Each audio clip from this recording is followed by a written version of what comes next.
जाए तो सोना चांदी का जो लगातार दाम बढ़ रहा है, इस पर भी कई सारे सवाल खड़े हो रहे हैं। और ऐसे में माना जा रहा है कि खबर है कि सोना और चांदी पर इंपोर्ट ड्यूटी बढ़ाने के विकल्प पर सरकार विचार कर रही है।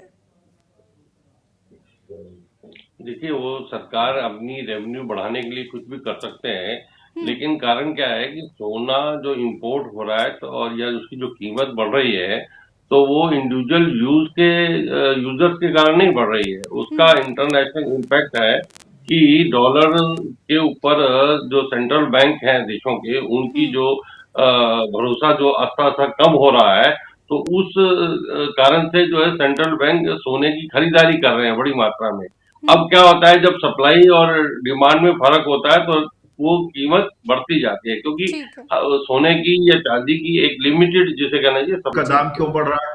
अगर बिल्कुल। गोल्ड का दाम डॉलर का दोनों का बढ़ रहा है तो इसका मतलब कि डॉलर कुछ फेक रूप से अपने को आगे बढ़ा रहा है।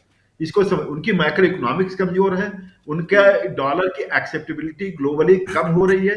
अभी आपको उसका डेटा खुल करके नहीं दिखेगा। भारत का भी डेटा देखिए, डिजिटल करेंसी में लेन देन देखिए, नंबर 1।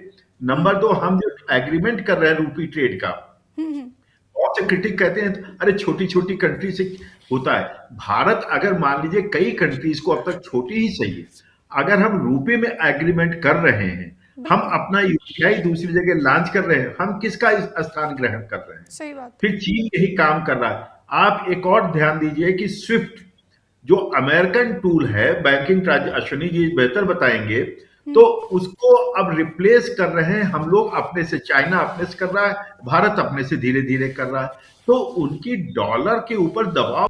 हमसे जुड़े रहने के लिए हमारे YouTube चैनल को सब्सक्राइब करें और नई वीडियो की नोटिफिकेशन के लिए बेल आइकॉन को दबाएं।